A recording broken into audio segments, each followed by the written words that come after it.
माता की, भारत माता की। केंद्रीय मंत्रिमंडल में मेरे सहयोगी अन्नपूर्णा देवी जी, सावित्री ठाकुर जी, सुकांतो मजूमदार जी, अन्य महानुभाव, देश के कोने कोने से यहां आए सभी अतिथि और सभी प्यारे बच्चों, आज हम तीसरे वीर बाल दिवस के आयोजन का हिस्सा बन रहे हैं। 3 साल पहले हमारी सरकार ने वीर साहिबजादों के बलिदान की अमर स्मृति में वीर बाल दिवस मनाने की शुरुआत की थी। अब ये दिन करोड़ों देशवासियों के लिए, पूरे देश के लिए राष्ट्रीय प्रेरणा का पर्व बना है। इस दिन ने भारत के कितने ही बच्चों और युवाओं को अदम्य साहस से भरने का काम किया है। आज देश के 17 बच्चों को वीरता, इनोवेशन, साइंस और टेक्नोलॉजी, स्पोर्ट्स और आर्टिस्ट जैसे क्षेत्रों में सम्मानित किया गया है। इन सब ने दिखाया है कि भारत के बच्चे, भारत के युवा क्या कुछ करने की क्षमता रखते हैं। मैं इस अवसर पर हमारे गुरुओं के चरणों में, वीर साहबजादों के चरणों में श्रद्धापूर्वक नमन करता हूं। मैं अवार्ड जीतने वाले सभी बच्चों को भी बधाई देता हूं, उनके परिवारजनों को भी बधाई देता हूं और उन्हें देश की तरफ से शुभकामनाएं देता हूं। साथियों, आज आप सभी से बात करते हुए मैं उन परिस्थितियों को भी याद करूंगा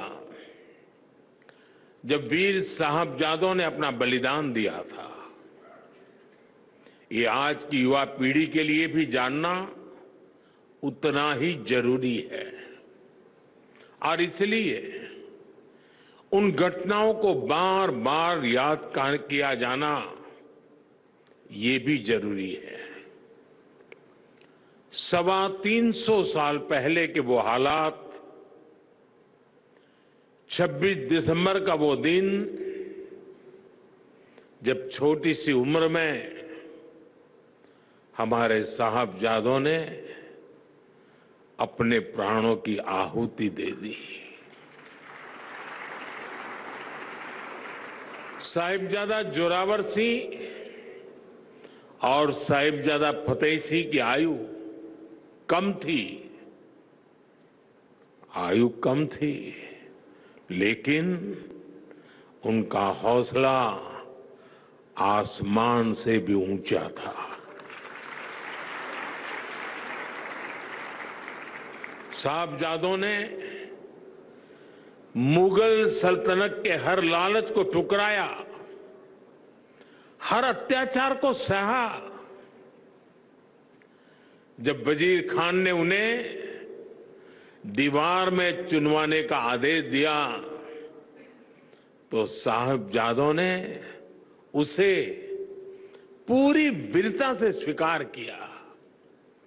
साहबजादों ने उन्हें गुरु अर्जन देव, गुरु तेग बहादुर और गुरु गोविंद सिंह की वीरता याद दिलाई।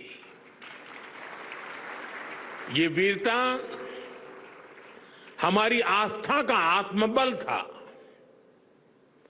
साहिबजादों ने प्राण देना स्वीकार किया, लेकिन आस्था के पथ से वो कभी विचलित नहीं हुए।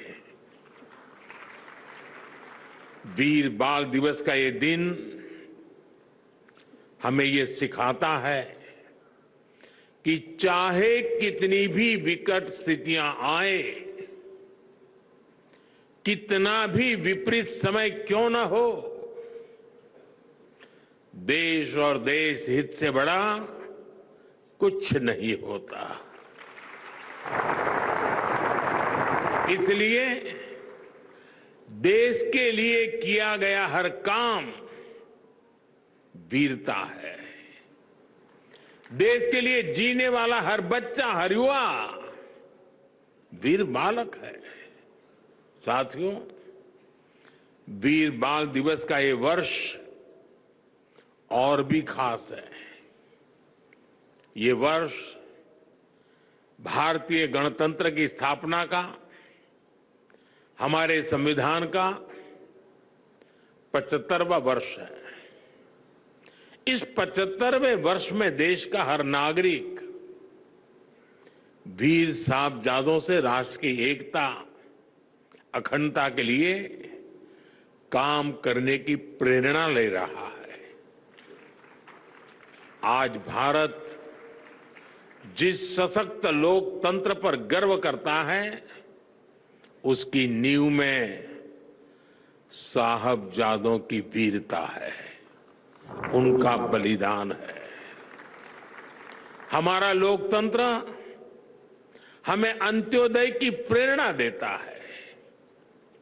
संविधान में सिखाता है कि देश में कोई भी छोटा बड़ा नहीं है, और ये नीति, ये प्रेरणा हमारे गुरुओं के सर्वदा भला के उस मंत्र को भी सिखाती है, जिसमें सभी के समान कल्याण की बात कही गई है।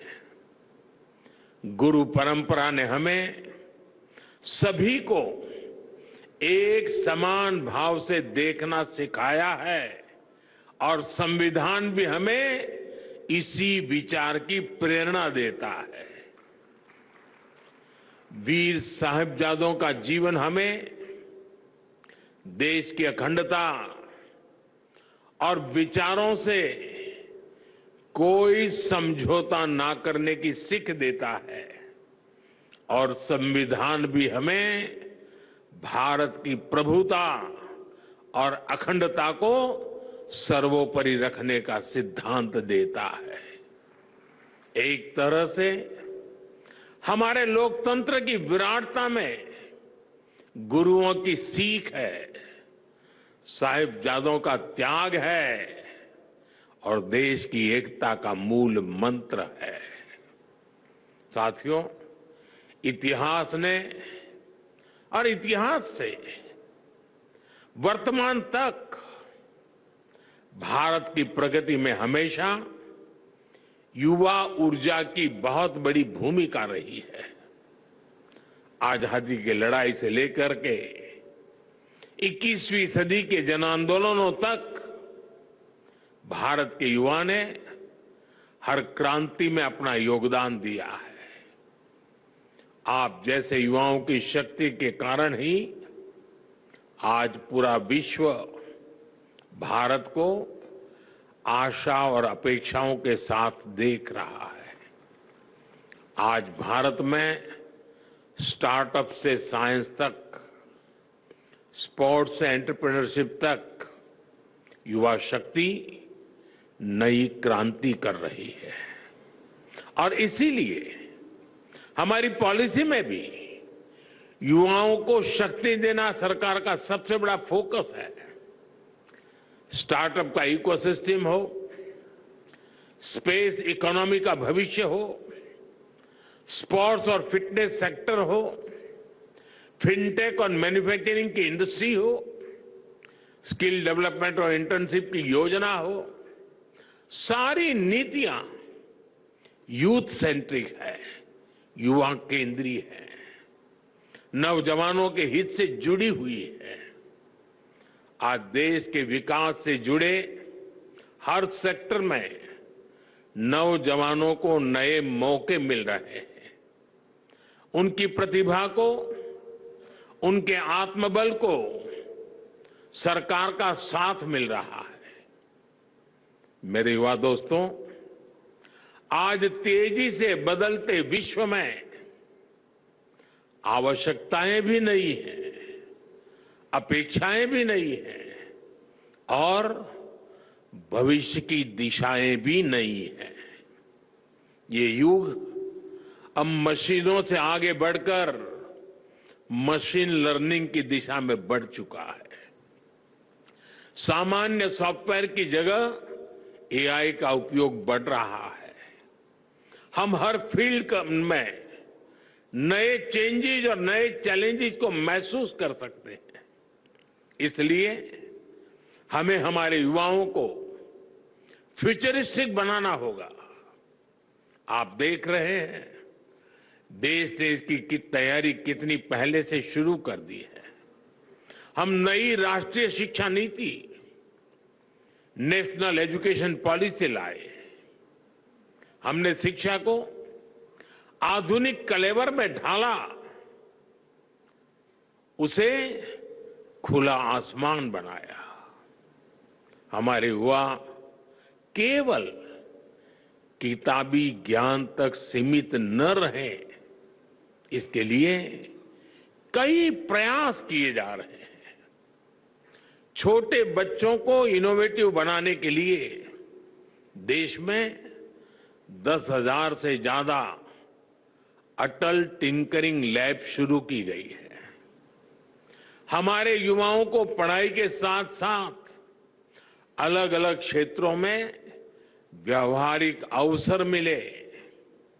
युवाओं में समाज के प्रति अपने दायित्वों को निभाने की भावना बढ़े, इसके लिए मेरा युवा भारत अभियान शुरू किया गया है। भाइयों बहनों, आज देश की एक और बड़ी प्राथमिकता है फिट रहना। देश का युवा स्वस्थ होगा तभी देश सक्षम बनेगा। इसलिए हम फिट इंडिया और खेलो इंडिया जैसे मूवमेंट चला रहे हैं। इन सभी से देश की युवा पीढ़ी में फिटनेस के प्रति जागरूकता बढ़ रही है।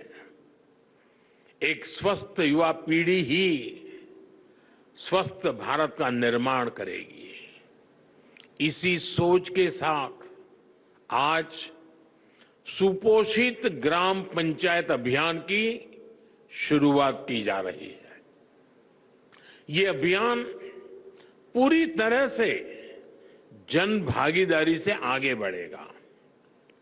कुपोषण मुक्त भारत के लिए ग्राम पंचायतों के बीच एक हेल्दी कंपटीशन, एक तंदुरुस्त स्पर्धा हो। सुपोषित ग्राम पंचायत विकसित भारत का आधार बने, ये हमारा लक्ष्य है।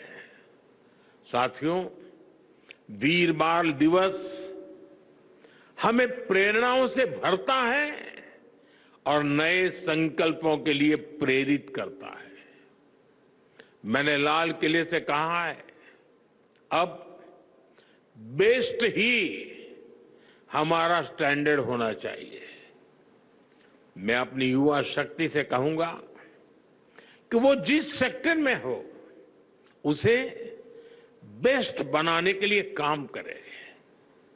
अगर हम इंफ्रास्ट्रक्चर पर काम करें तो ऐसे करें कि हमारी सड़कें, हमारा रेल नेटवर्क, हमारा एयरपोर्ट इंफ्रास्ट्रक्चर दुनिया में बेस्ट हो। अगर हम मैन्युफैक्चरिंग पर काम करें तो ऐसे करें कि हमारे सेमीकंडक्टर, हमारे इलेक्ट्रॉनिक्स, हमारे ऑटो व्हीकल दुनिया में बेस्ट हो। अगर हम टूरिज्म में काम करें तो ऐसे करें कि हमारे टूरिज्म डेस्टिनेशन, हमारी ट्रेवल एमेनिटी, हमारी हॉस्पिटैलिटी दुनिया में बेस्ट हो। अगर हम स्पेस सेक्टर में काम करें तो ऐसे करें कि हमारी सैटेलाइट्स, हमारी नेविगेशन टेक्नोलॉजी, हमारी एस्ट्रोनॉमी रिसर्च दुनिया में बेस्ट हो।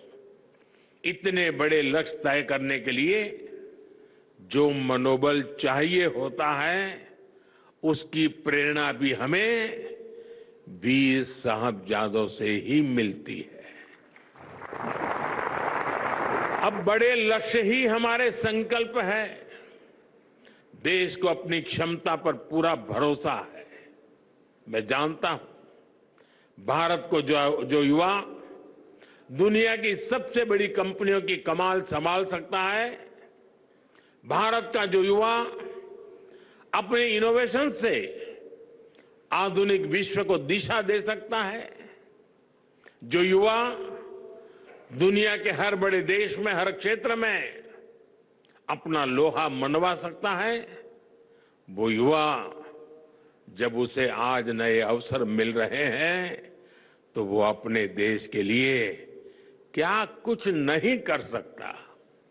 इसलिए विकसित भारत का लक्ष्य सुनिश्चित है, आत्मनिर्भर भारत की सफलता सुनिश्चित है। साथियों, समय हर देश के युवा को अपने देश का भाग्य बदलने का मौका देता है।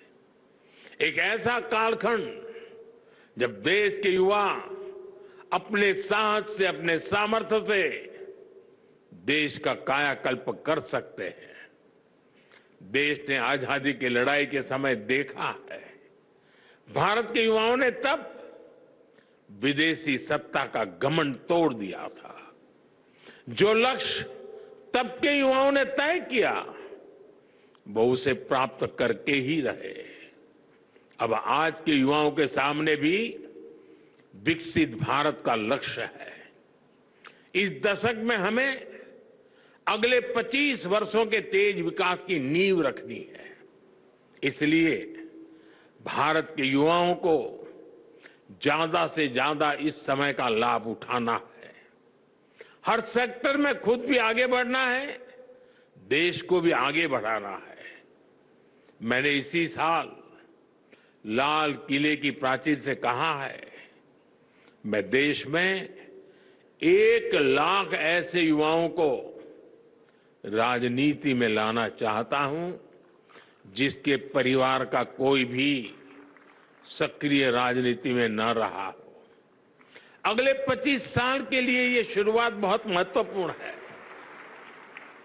मैं हमारे युवाओं से कहूंगा कि वो इस अभियान का हिस्सा बने ताकि देश की राजनीति में एक नवीन पीढ़ी का उदय हो। इसी सोच के साथ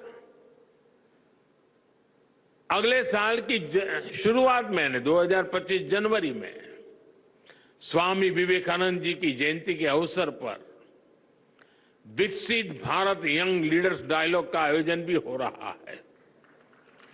पूरे देश, गांव-गांव से, शहर और कस्बों से लाखों युवा इसका हिस्सा बन रहे हैं। इसमें विकसित भारत के विजन पर चर्चा होगी, उसके रोड मैप पर बात होगी।